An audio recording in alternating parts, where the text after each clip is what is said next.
Guys, I want to bring to you Michael Shellenberger going after the Censorship Industrial Complex, translating Renée DiResta's words into real speak from newspeak, from doublespeak, from whatever the 1984 reality that she wishes to bring into the world, where her and her ilk get to censor the thoughts of others. This is a video that Renée DiResta gives at the end of the 4th annual Cybersecurity Summit that's put on by the Cybersecurity and Infrastructure Security Agency, which is a part of the Department of Homeland Security. It was ostensibly around just physical infrastructure, including election infrastructure, and then as the head of the Department of Homeland Security under Obama was leaving in January 2017, they expanded its mission. They grew the mission so that it would then cover the media coverage of elections. And so suddenly its mandate significantly increased. And so that became the initial justification for basically this so-called war on disinformation by this government agency working with proxies to do its dirty censorship business. And so what this is about, this video is about creating a social norm that this is okay to do, that this is something that should be done, that a US government agency should be working with Stanford University, which is where Renée DiResta works, University of Washington, Graphica, which is a research organization, and the DFR lab, which is the Disinformation Forensics Lab at the Atlantic Council, which is a big, powerful think tank in both the United States and Europe. So all right, let's take a look. Let's get into it. So you can see Renée DiResta, Technical Research Manager, Stanford Internet Observatory. This is for the CISA Cybersecurity Summit. Hi, my name is Renée DiResta, and I'm the Research Manager at Stanford Internet Observatory. Today, to kick off this session, I'm going to be talking about the power of partnerships. Now I want to stop with that. So this is about the power of partnerships. What she's referring to is the censorship industrial complex. That's what partnerships are.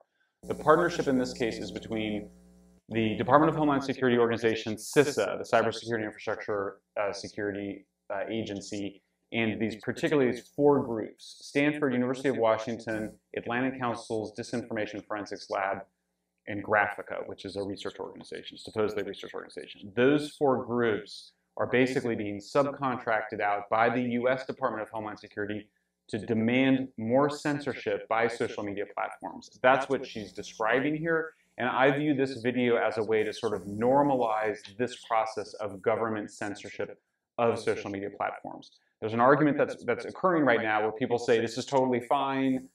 Governments have a right to tell the platforms that they have an opinion about what they should have on the platforms. And while that's technically true, when you have politicians, including the President of the United States, simultaneously threatening to take away their license to operate in the form of Section 230, when Congress is actively considering taking away Section 230, and it's all happening behind closed doors, secretly, between these 4 groups and the social media platform executives, it's a secretive censorship process, and it has to be understood as that. This is not happening out in the open. I think the videos, which of course nobody sees, nobody knows of, they don't publicize, they get created to sort of say, hey, yeah, we were transparent about it, even though everything that they're describing in here that they were doing to pressure the social media platforms to censor more was done secretly behind the scenes without any public transparency or visibility into what they were doing. And obviously, when you don't have transparency, you have the government able to command social media platforms through implicit threats, similar to how a mobster would say, nice story you got here, be ashamed if something happened to it. This is why we need transparency, so that we know, but they keep it hidden from us. I'm sure he's going to talk about this, but they keep it hidden from us, and then they bring this out later as evidence that they were on the up and up. So again, it's the power of partnerships. Think of that as the power of the government to violate the First Amendment and censor private corporations without anybody knowing by using proxies, including organizations that are funded by the Department of Homeland Security, National Science Foundation, the Defense Department, and or other agencies. So outsourcing the censorship. Our team at SIO and CISA's team have done some pioneering work in partnership thinking about how to respond to mis and disinformation in areas in which it can have significant harm. And just keep in mind, SIO is Stanford Internet Observatory. That's where their organization is based. I think it's also important to point out at this point that Renée DiResta finally was forced to admit that she had been a CIA fellow, and that was something that she had not publicly disclosed in any event, and it came out, it was discovered by Mike Benz going through many, many YouTubes where it sort of slipped out in some introduction that he made of her at Stanford a few years ago, but she was finally forced to admit that she has had this CIA tie for almost 2 decades. One of those areas is elections, and I'm going to talk about some learnings from work that we did on that topic today. So in August 2020, students from the Stanford Internet Observatory were doing an internship with CISA.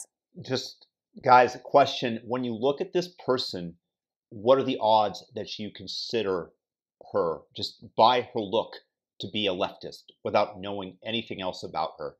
Somebody on the left-hand side of the aisle, you can just kind of look at somebody, generally tell, not all the time, but certainly that's where I would put my bet. And they identified a massive gap in the capability of federal, state, and local governments to become aware of, to analyze, and to rapidly respond to mis and disinformation, both foreign and domestic, targeting the 2020 election. So this is I have to say, I don't believe this story that she's telling. So she's saying that these students at Stanford themselves just were like, hey, there's this missing role for some institution that should be involved in basically demanding social media censorship of information that we call disinformation or misinformation. I'm highly skeptical of that. It sounds like it came right from Renée DiResta or one of her colleagues, but that they're sort of putting on the students to make it sound like it wasn't part of some broader plan, which I believe has been going on here to increase government censorship of social media platforms. So I'm skeptical of that claim that she just made. Now that gap had several components. The federal government wasn't prepared to identify and analyze election mis and disinfo. So the first thing she says is, why do we need it? Because the government wasn't prepared to do it. They just didn't have the staff or the capability to do it. Okay, that's the first thing she says. And of course, those of us that believe in free speech are like, that's a good thing. The government has no capability to put pressure on social media platforms to censor Americans for their speech. There was no clear federal lead to coordinate the work. So there's no clear federal lead. There wasn't somebody in government that you could call up and say, hey, we need to demand that Facebook take this post down.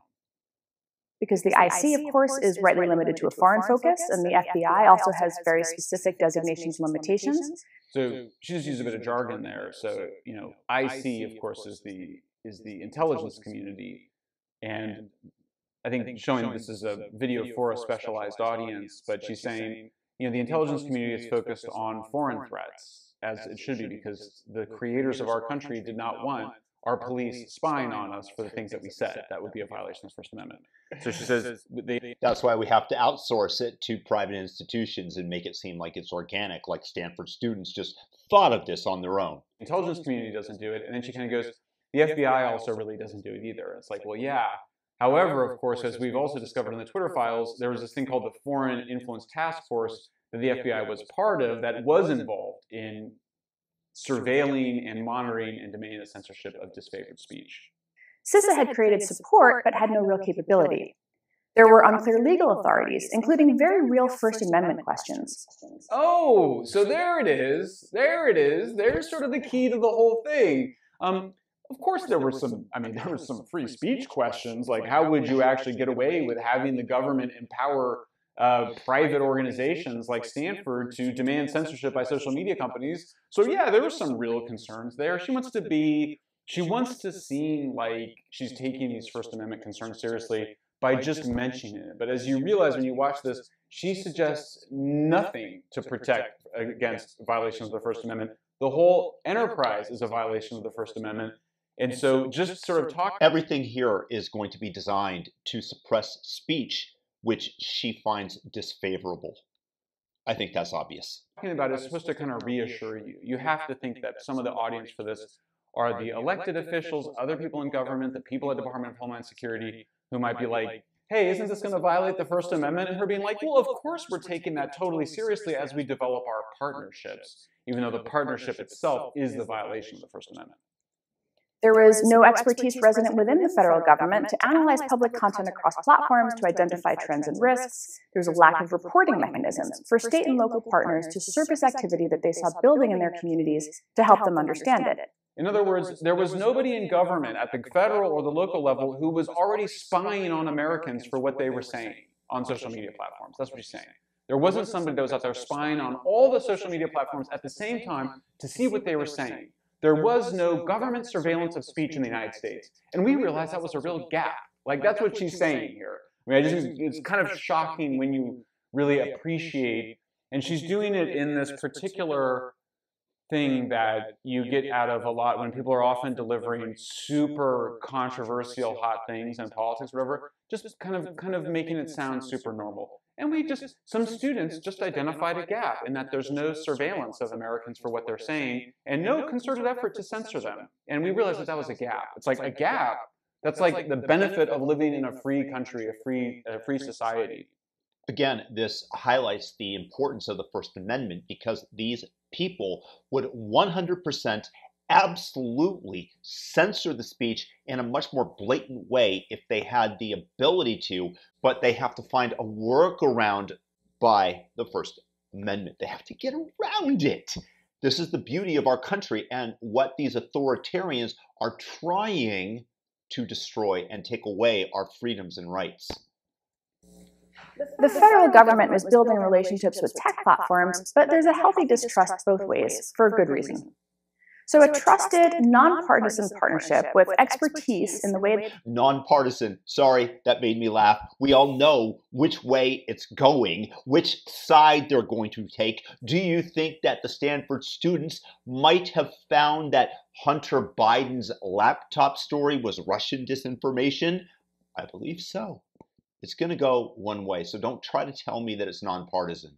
That misinformation moved on public platforms, with analysts capable of understanding public conversations and a broad ability to explore publicly available data was needed. She just described the censorship industrial complex. That is the censorship industrial complex. She's saying we need organizations that are supposedly nonpartisan, objective, full of experts who can evaluate what people are saying on different social media platforms, involve the government, and then demand censorship. That's what she's saying here. One of their responses to our reporting on them is to say that, hey, we weren't doing any censorship. We were just doing research. But the research was all in service of demanding the censorship by the social media platforms of these disfavored voices and disfavored posts relating to disfavored narratives, like namely vaccine hesitancy or election skepticism. So in response, SIO began to envision infrastructure capable of real-time observation and reporting on election-related misinformation. SIO is the Stanford Internet Observatory. So what she's saying is, so SIO started to envision this way to report in real time on what people are saying in social media platforms so that we can censor them. That's what she's saying right here, right now. And she's doing it in a way that I think is very sophisticated. It's designed to make you comfortable with this kind of surveillance of political... It's for your own good. We're taking targeted at disenfranchising voters and eroding public confidence in the legitimacy of our elections. So she wants to choose two things that she thinks they can actually legally justify. Now remember, it's important to remember the Supreme Court really protects a broad amount of free speech. Really everything except for lying to commit fraud and immediate incitement of violence. Like, for example, some of the violence that we saw against Riley Gaines in San Francisco, where people are saying, hurt that person, beat up that person, and the person is right there. To expand it to then say, well, we're going to go after speech that raises questions about the legitimacy of institutions or elections, you've already gone way beyond what the First Amendment, the First Amendment allows that. You've gone way beyond what the Supreme Court is willing to constrain and prohibit under the Constitution. We facilitated the formation of a highly impactful coalition uniting the combined skills of 4 leading research institutions, underpinned by the enthusiastic support of trained students researchers. And this became the Election Integrity Partnership, which interfaced with election officials, civil society orgs, platforms, and the public to share data-driven analysis and real-time observations around voting-related misinformation circulating during the 2020 election. We had a narrowly tailored scope. Here she says very clearly, she says this is a very narrow scope. She wants to emphasize that. This is we're only going to censor, legitimate free speech very narrowly. focused on false and misleading narratives specific to voting. And the project was built with the intent to plug the gaps for the 2020 election, but it became something else as well. A first prototype of a nonpartisan model for collaborative, multi-stakeholder analysis of mis and disinformation. In other words, it became the first attempt, the first big project of the Censorship Industrial Complex. And so they wanted to choose something that they felt was the least controversial, which would be censoring information, censoring false information about where people could go to be elected. I mean, to vote, I should say. And censoring information, as we saw, about absentee ballots. And you sort of go, well, that seems okay. I mean, you don't want to have lies on these social media platforms about when the voting day is. But then it suddenly became, well, it's not safe to do vote by mail. Well, if you say it's not safe or it's not reliable, it's not getting into the realm of opinion, maybe that's your opinion, that there's some risk that if the mailman takes your vote rather than you drop it off at the voting place, that it is less safe. So you see how quickly, it's not a slippery slope, it's more like this thing that you might get everybody in the society to agree is legitimate to put some pressure on the social media companies to censor, very then quickly kind of goes, well, then we should also censor this idea that mail-in balloting is not safe. So it's not a slippery slope, it's like an immediate move in either direction. Once you've gotten people used to having certain speech censored, and you just warm them up like a frog in a pot, the old adage. The Election Integrity Partnership started in September 2020. We had stakeholder types who could surface instances of concern. Stakeholder types, so government, civil society, platforms, media, so these are the people that are going to be demanding the censorship. Civil society and government flagged things that were emerging in their communities. So they're spying on their neighbors. Our own analysts did proactive detection as well. We also spied on people. We created tickets and an intake queue to track the evolution of incidents over time, to see if false or misleading claims were gaining in reach or velocity. That's the key here. So it's important to understand that these guys are really not out to censor every last thing. They don't need total control over the discourse, over the communications environment. They're looking specifically to stop things that go viral. They're looking to stop stuff that reaches a lot of people. So that's her emphasis. That's what Renée is constantly emphasizing here. And in fact, it's such a main focus that the next version of this partnership is called the Virality Project, and it's specifically focused on stopping viral narratives that result in vaccine hesitancy. Yes, because we all know that the vaccines worked so well and so perfectly.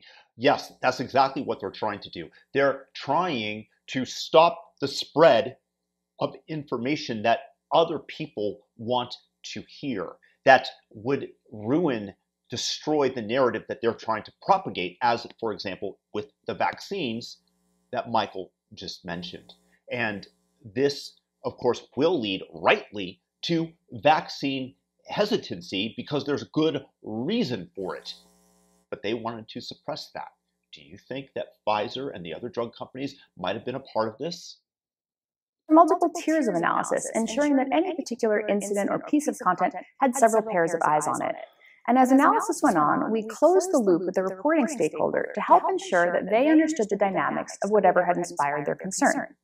Now, sometimes these false and misleading narratives went nowhere. People are wrong on the internet regularly, and it's not a cause for concern. We don't worry about it when it doesn't go viral. Yep, exactly. But other times, however, things that are false or misleading do begin to go wildly viral. But the question is, again, who decides that it's false? That is the thing. You go against the narrative of the CDC that knew that vaccines were causing myocarditis, and they continue to claim, like Rochelle Walensky did, that there was no such evidence. But they were lying. And anybody who's experienced the myocarditis in person would get flagged for misinformation if there was any virality to their claim, despite the fact that they're speaking truth.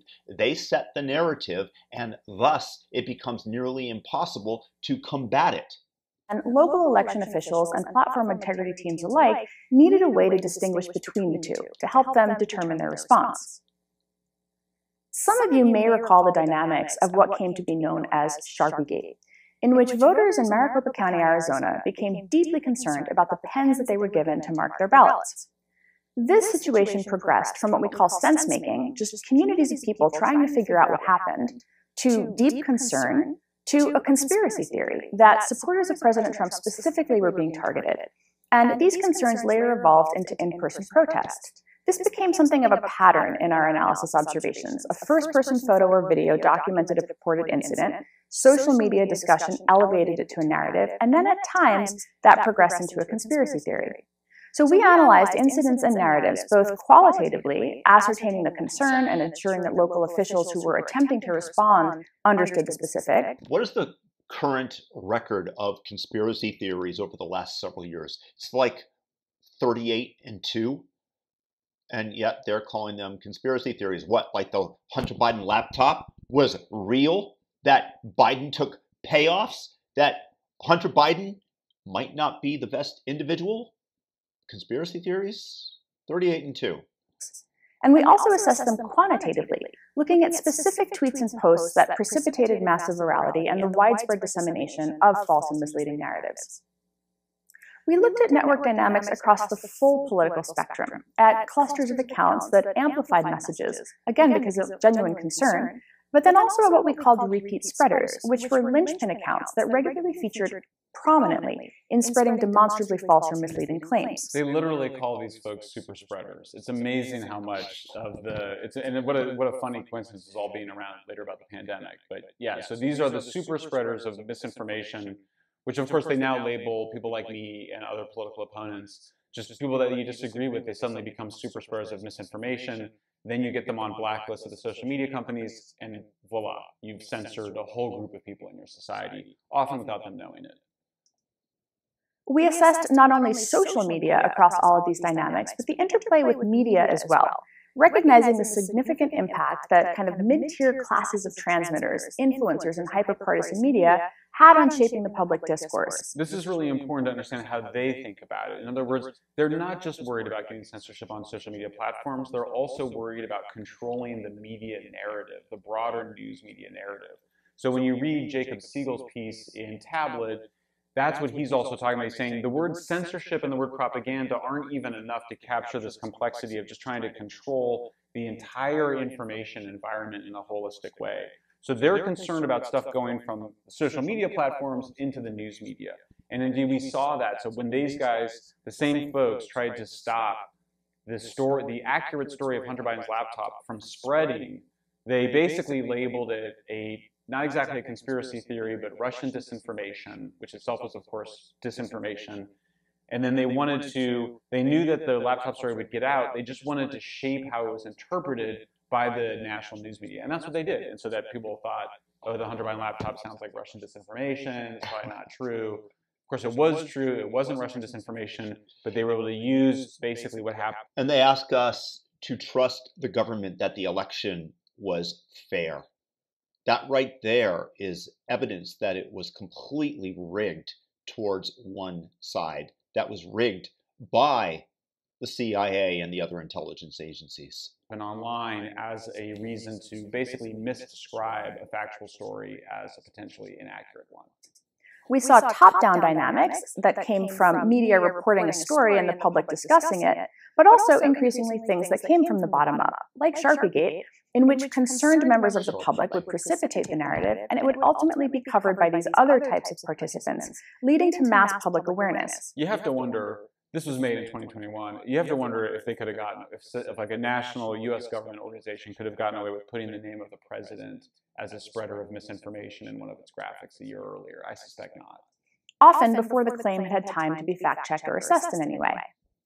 It's also worth pointing out that Renée herself, you know, she worked for the Democrats. She worked for the Democrats for the Senate Intelligence Committee. She gave the lead testimony. There's a very famous picture of her with Hillary Clinton. She's somebody that's been a Democratic Party activist since she lived in the Bay Area. Shocking. And really remains that today at Stanford. And while, unfortunately, the vast majority of voting-related misinformation in the 2020 election was domestic, our team evaluated foreign activity as well, finding participation from Russia, Iran, and China in some unique and distinct ways. Of course, what's going on here is you see both with Peace Data, Proud Boys, these are both ostensibly real organizations. We now know that Proud Boys had a huge number of FBI infiltrators in it.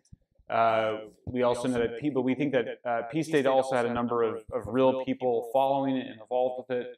So you're starting to get to a space of potentially, being able to discredit and censor people that were actually involved in real politics by sort of smearing them as foreign disinformation.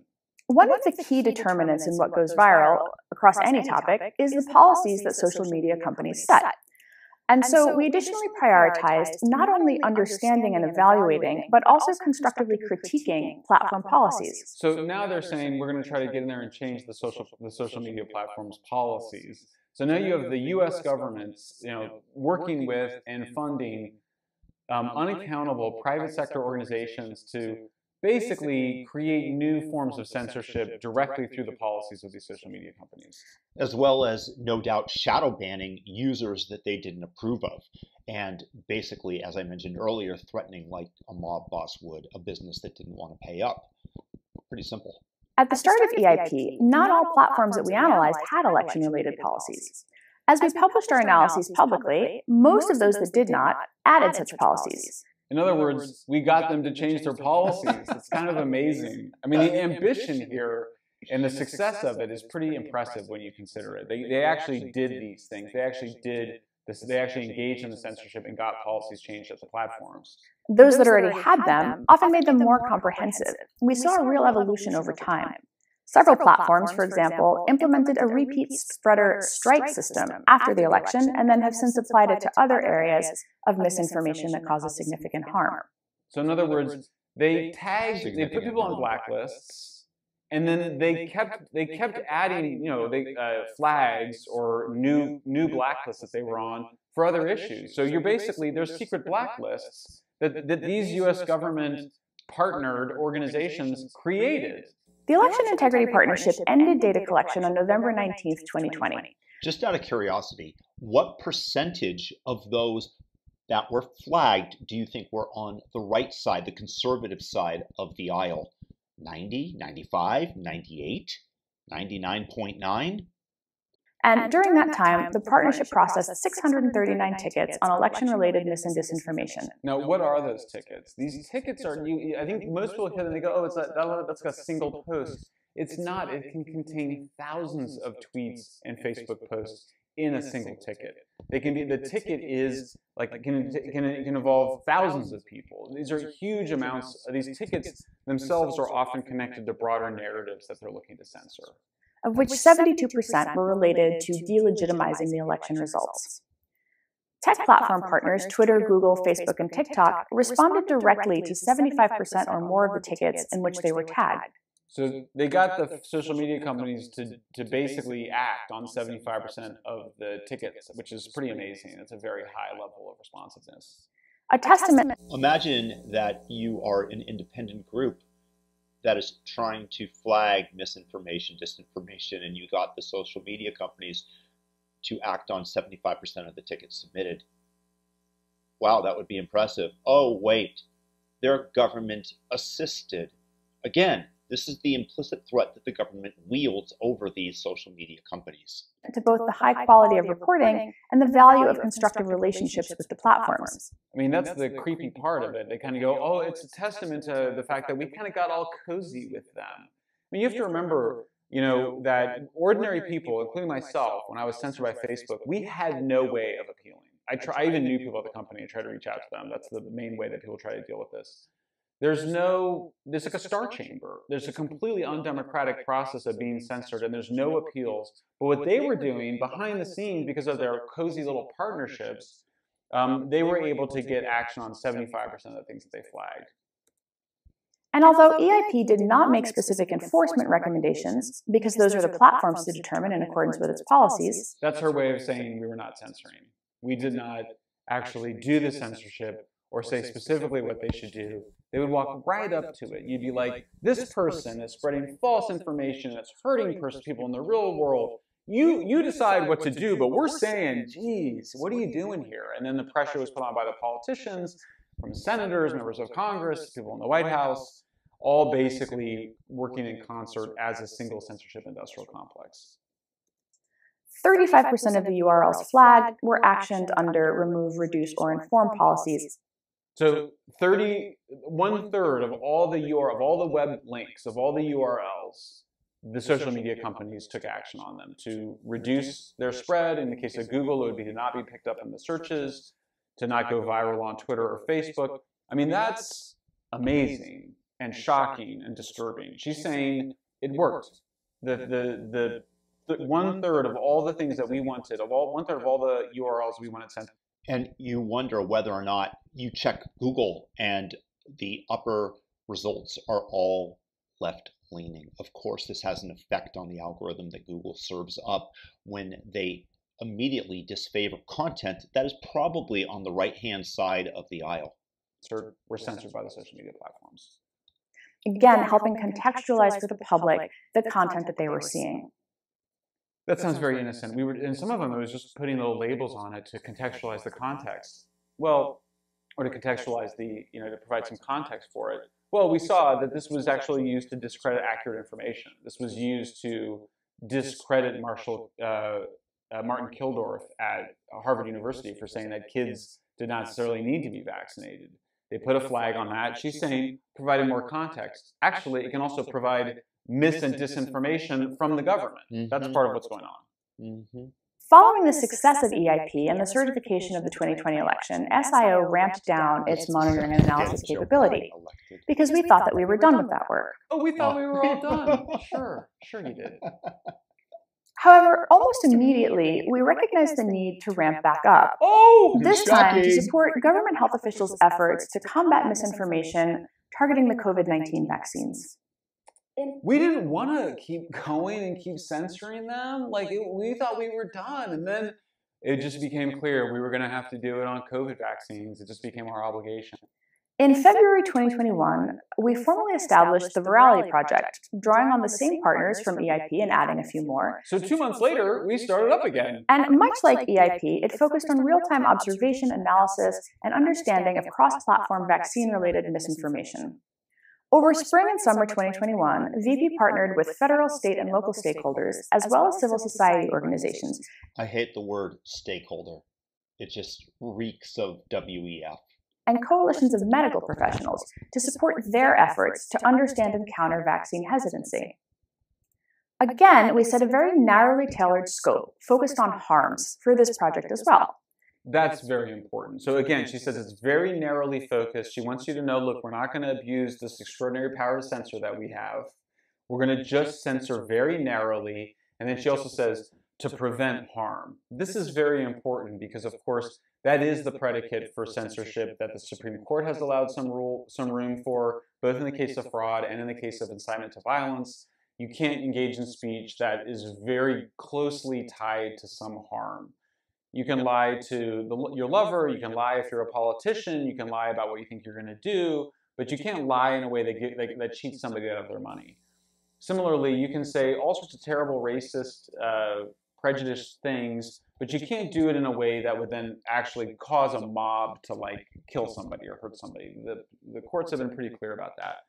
So she's already saying we got to focus on harm. I think the other issue about the harm thing is that we know that that's the #1 value for progressives. And this audience is mostly for Democrats.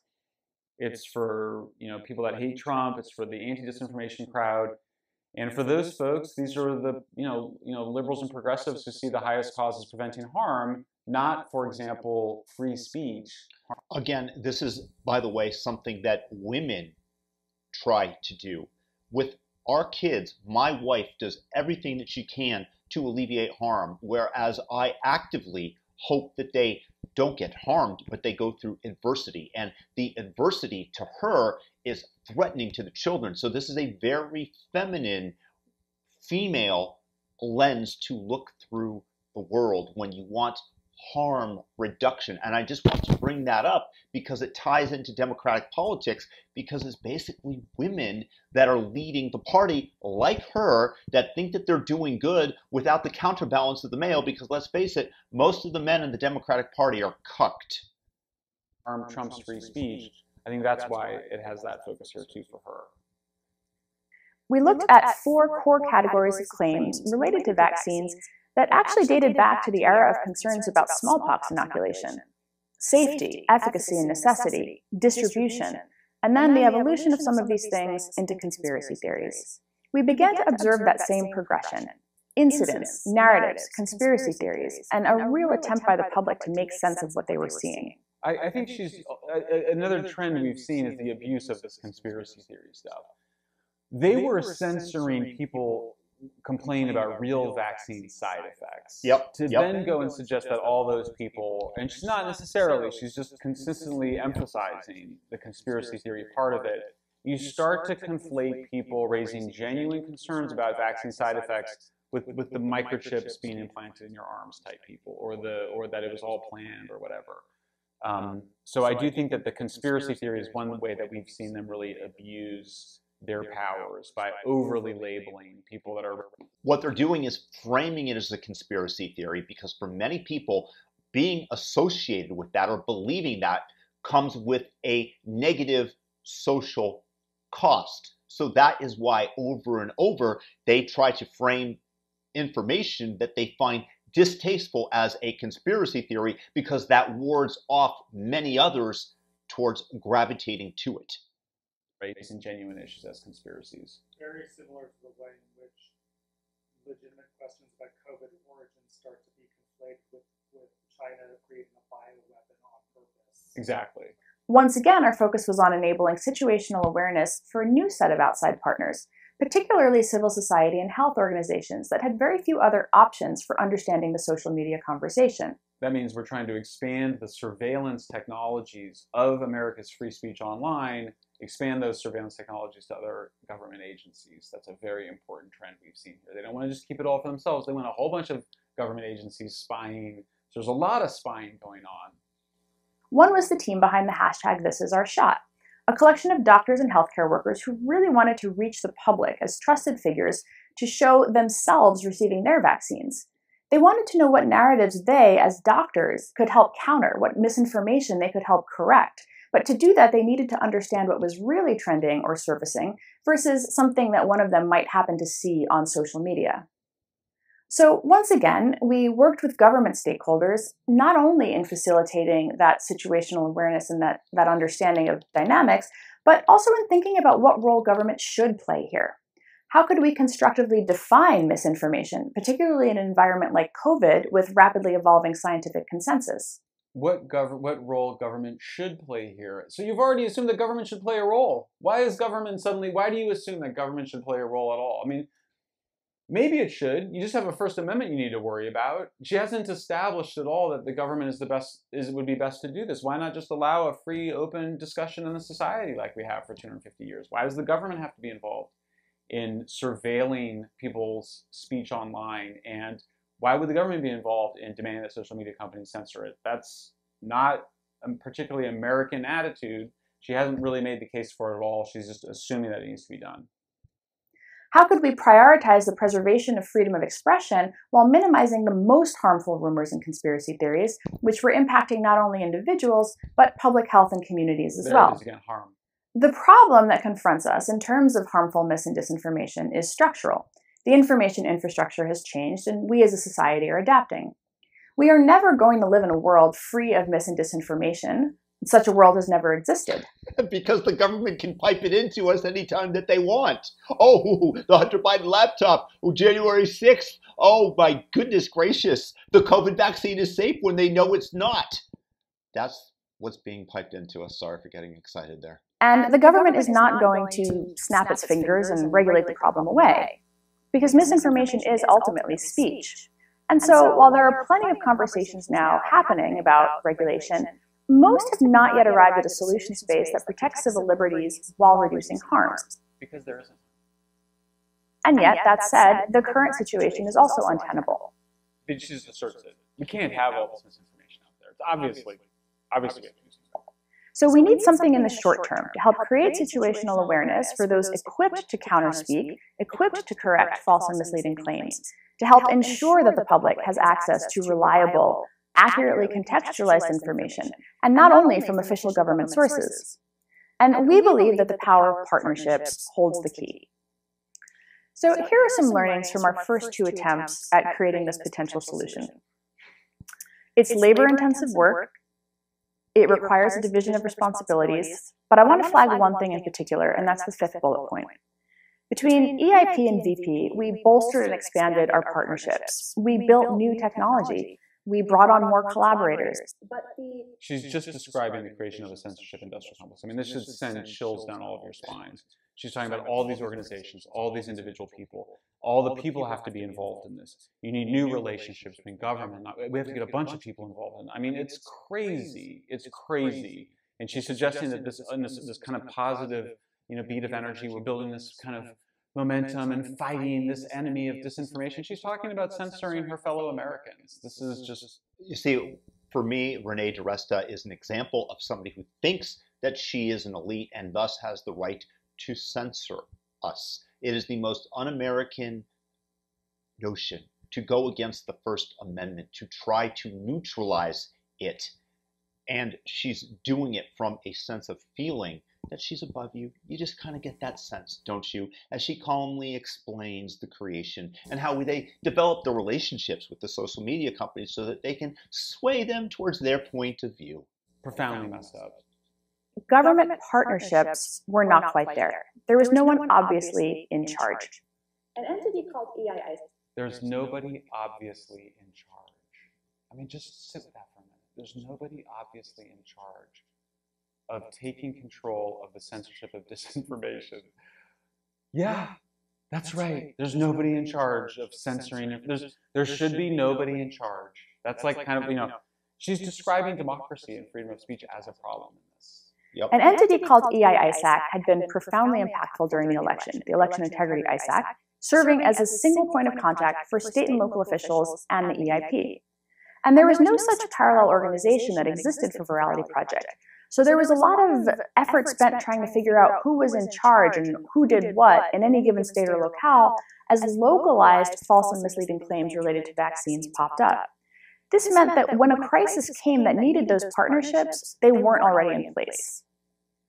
Civil society relationships are also critical to establish in advance, particularly because these groups have such unique power and impact as counter-speakers. They reach communities that they understand and are members of. So there are two potential recommendations I'd make to CISA today. Our joint objective is to mitigate the impact of harmful misinformation, particularly that which is aimed at weakening our national security through efforts aimed at delegitimizing our institutions, including democratic elections. That is amazing. She just said we need to focus on stopping speech that delegitimizes institutions. You kind of go, well, okay, that seems fair. We want to, we don't want to have people out there overthrowing the government. But I mean, you define it like that. That's like basically censoring anybody who says we should, we need a different president. We should abolish the Department of Energy. The Pentagon are warmongers. Perfect example. Abolish the police. All of those things can be perceived as pretty easily and defined pretty easily as delegitimizing of institutions. So she wants to censor that? That's where the focus needs to be? Because there's the Democrat. They all want to censor the uni-party. Our focus should be on national security. Okay, so we're going to censor for national security, pandemic-related vaccine hesitancy, and delegitimizing institutions. At that point, it's like, what's left? Like, what haven't you created a predicate to censor for at that point? This type of partnership is not a fact-checking endeavor to debunk misinformation more generally. Our work must always remain focused narrowly on matters of national security that explicitly undercut American institutions. Well, that might include NATO. That might include the Pentagon.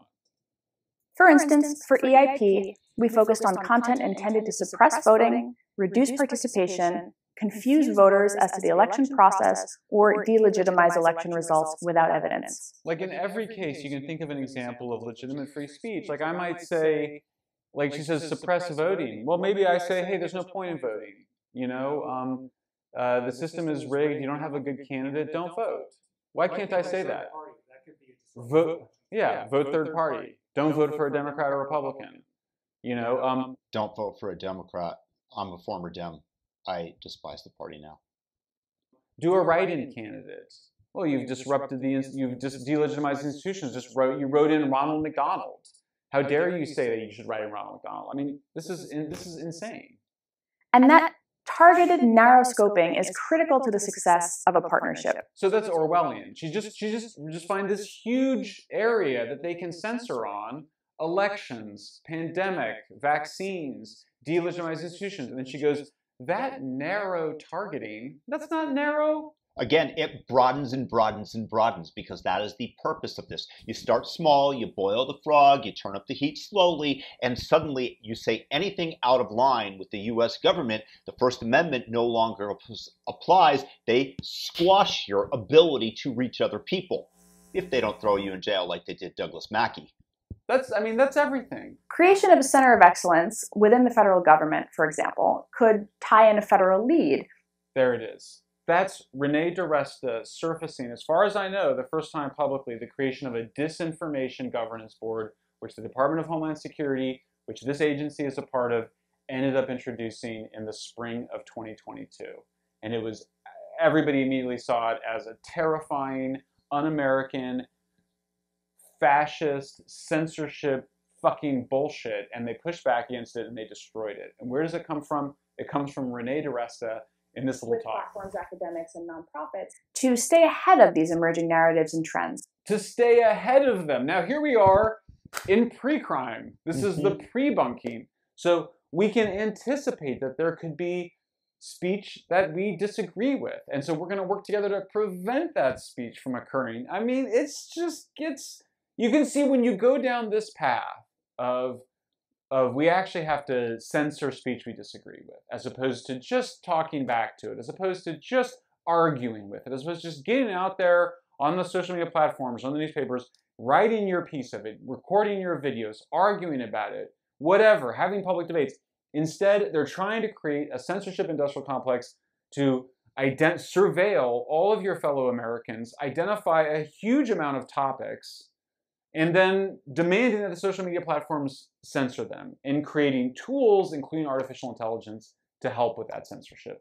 It's in this sort of calming, turquoise blue, relaxing little video, you can see the entire sinister proposal to undermine our free speech, to undermine the First Amendment. And somebody who appears to be a marginal player in the censorship industrial complex displaying her intellectual leadership and her institutional leadership and really envisioning this complex come into being. Or, as narratives emerge, the Center of Excellence could deploy experts to relevant federal agencies. So this Disinformation Governance Board, which she's calling a Center for Excellence, would then send out censors, spies and censors to different government agencies to help them to work on the censorship. To help prepare pre-bunking and messaging, to identify trusted voices in communities, and to build coalitions to respond. So go find third-party allies to do the dirty work for you that you can't do as a government agent. It could also create and promote ongoing resilience products and techniques geared towards the American public. Resilience products means propaganda. That's all that means. We're going to do propaganda to tell you that something is not a problem when it might be, or when people have speech that we disagree with. We're going to be out there just issuing propaganda. Because education is really key to us not being perpetually reactive. Constant propaganda is essential for us maintaining our legitimacy against our critics. We can establish non-government capability to support research and analysis. Institutionalized capabilities like EIP or VP are needed on an ongoing basis outside of government. And this will also help identify emerging issues for possible pre-bunking and community or civil society coordination to deliver those messages to audiences that really trust what they have to say. I mean, it's a holistic, you once could say, totalizing agenda. Look at that. I mean, she wants to get everybody on the same page. Civil society organizations, NGOs, government officials, multiple agencies. I mean, it's bonkers. It's just not, it's not how we do free speech in America.